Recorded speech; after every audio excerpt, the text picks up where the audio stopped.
So I just finished Final Fantasy VII Rebirth after 60 hours plus, and instead of feeling like hyped, I felt exhausted and confused. Not because the game sucks, the game looks beautiful and it's like ambitious, but because it makes you grind through everything. Then it refuses to give you the story payoff that you earn. If thousands of players immediately Google ending explain, that's not a good mystery. That's just a bad design. So here's the real part, guys.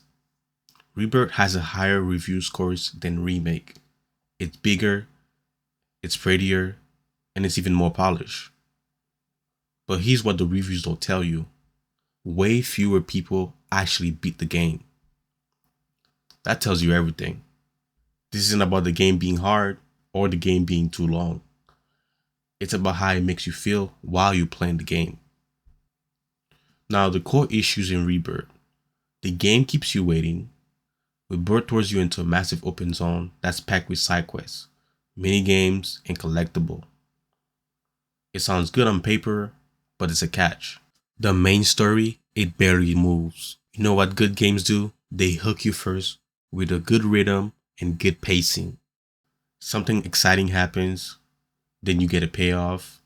Now you're curious to see what happens next. Now when it comes to Final Fantasy VII Remake, they did this the best. Every chapter hits you with like a story beat. You always feel like you're making progress. Now when it comes to Rebirth, it starves you. You're running around doing chocobo stops, tower climbs, Chadley challenges, while the actual plot sits in a corner collecting dust. So after like 20, 30 to 40 hours of this, you start feeling it, you're playing, but you're not really feeling satisfied. Here's the problem. The game acts like side content is optional, but it's designed to make you feel like you should do it. You're constantly getting nudged toward activities that seem important, world intel, mini games, weapon upgrades, but almost none of it connects to the actual story in a meaningful way. So my mind's doing the math in the background. I'm spending time doing this. It's gotta matter later, right? But honestly, it doesn't.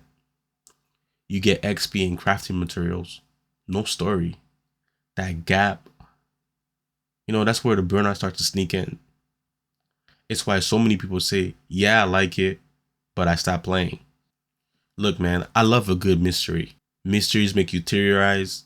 When you rewatch the cutscenes, you argue with your friends. But there's a difference between mystery that makes you think and confusion that makes you search Reddit. By the end of Rebirth, you're dealing with multiple timelines, alternate dimensions, reality bending mechanics, and the game barely explained the rules. So instead of going, oh damn, what does this mean? You're going, wait, what the hell just happened? If beating a 60-hour game means you have to watch a whole lore video just to understand the ending, personally to me, that's not clever writing. That's the game giving up on teaching you. Personally, this is why the ending feels bad. After 60 hours plus, you expect some kind of emotional payoff. To understand what just happened, to feel like your time mattered. Instead, Rebirth gives you a cutscene that looks incredible, but means what exactly? Being confused isn't always bad, but being confused and feel like the game didn't even try to help you, to me that feels disrespectful. That's why people didn't finish hype for part 3. They finished tired. Yeah, I know some of you guys are gonna say it's the middle of the trilogy. Cliffhangers are normal. But it's part 2. Isn't an excuse for the story making no sense. Why some of us prefer Remake. Final Fantasy VII Remake isn't perfect, but it respects your time. Every chapter moves the story forward. You get constant emotional hits. The ending is confusing, sure, but you're confused after being satisfied, not instead of it. That's why some of us still rank Remake higher, even though Rebirth is bigger and shinier. Bigger doesn't mean better. More hours doesn't mean more fun. This problem isn't just about Final Fantasy VII Remake. It's about something a lot of modern AAA games get wrong. Filling a game with like extra side content isn't the same as making it satisfying. If you ask me to invest this much time into the game, toward the end, don't make me feel like I have to do research to understand the end of your story.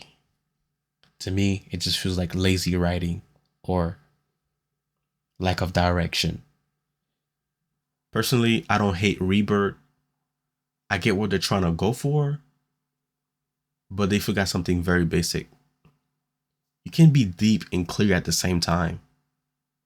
I don't know. If Rebirth clicked for you, that's good. If you dropped it halfway through, I get that too. Let me know if you finished it and whether you think part 3 can actually, do better.